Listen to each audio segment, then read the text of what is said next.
అందరికీ నమస్కారం. Welcome to news local. వాతావరణ నిపుణుల సూచన మేరకు రాగల వారం రోజులు వేడుగాలులతో కూడిన అధిక ఉష్ణోగ్రతలు నమోదయ్యే అవకాశం ఉందని కపిలేశ్వరం మండలం తహసీల్దార్ శ్రీనివాస్ న్యూస్ లోకల్ కు వివరించారు. ఉదయం 11 గంటల లోపే బయట పనులు ముగించుకొని ఇంటికి చేరాలని ప్రజలకు విజ్ఞప్తి చేశారు. ప్రతి గ్రామ సచివాలయం వద్ద చలివేంద్రాలు ఏర్పాటు చేశామని, ఉపాధి హామీ శ్రామికులు ఉదయం 11 గంటల లోపు పని ముగించాలని స్థానిక ఎంపీడీఓ ద్వారా ఫీల్డ్ అసిస్టెంట్లకు సర్క్యులర్ జారీ చేసినట్లు తెలిపారు. ఐసీడీఎస్ ప్రాజెక్టు పరిధిలో పనిచేసే అంగన్వాడీ కేంద్రాలు ఉదయం 10:30 కల్లా ముగించి చిన్నారులను వారి ఇళ్లకు అప్పగించాలని సూచించామన్నారు. ఎండలో తిరిగేవారు తలకు టోపీ, కళ్ళజోడు ధరించి సూర్యరశ్మి నుండి రక్షణ పొందాలని ప్రజలకు విజ్ఞప్తి చేశారు.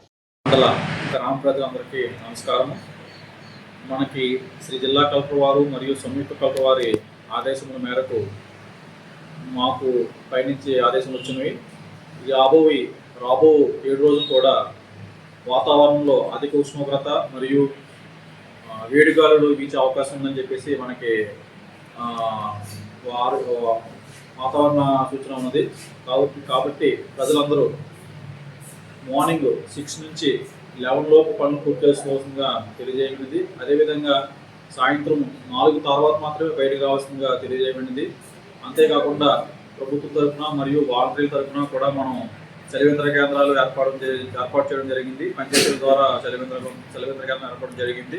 కాబట్టి ప్రతి ఒక్కరూ ఆరోగ్యం దృష్ట్యా మంచినీరు తాగవలసిందిగాను, అదేవిధంగా ఫ్రూట్ జ్యూస్ సంబంధించి తాగవలసిందిగాను, అంతేకాకుండా ఎండలోకి వెళ్ళినప్పుడు కంపల్సరీ క్యాప్, కళ్ళజోళ్ళు పెట్టుకోవాల్సిందిగా సూచనలు ఇస్తూ అందరూ ఈ వారం రోజులు కూడా బయటకు రాకుండా మీ పనుల్లో పూర్తి వస్తుందిగా తెలియజేస్తున్నారు. అదేవిధంగా ఎన్ఆర్జీఎస్ వర్కర్స్ కూడా టైమింగ్స్ కూడా 10:30 లోపు పూర్తి చేస్తుందిగా ఎంపీడీఓని కూడా ఆదేశించున్నారు.